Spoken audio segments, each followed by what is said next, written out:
ইফতারি সামনে রেখে দোয়া কবুল হয়। বিশ্বাস হয়? কি সামনে রেখে?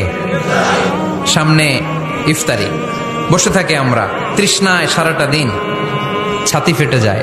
আল্লাহ দেখে, দেখতে দেখতে আল্লাহর একটা সফট কর্নার তৈরি হয়। এটাই সুযোগ কাজে লাগানোর, ঠিক কিনা? মুমিন যোগ্য যে কোপ মারে, সময় মতো কাজ করে, ঠিক কিনা? আল্লাহ তখন ফেরেশতাদেরকে জিজ্ঞেস করে, এই ঘটনা কি? খায় না যে? খায় না কেন? আল্লাহ রোজা রাখছে। এগুলো কি? রোয়াবজা, পেঁয়াজ, আলুর চপ, বেগুনি, মুরগির রান খায় না। খায় না কেন? ওরা যে ক্ষুধার্ত, আল্লাহ আপনার ভয়ে। তাই কি চায়? আল্লাহ আপনার কাছে ক্ষমা চায়। ক্ষমা চায়, আল্লাহ রহমতের দরিয়ায় জোশ খেলে যায়। আল্লাহ তখন বলে, আমারে দেখছে নাকি ওরা? ফেরেশতারা বলে, না দেখে নাই।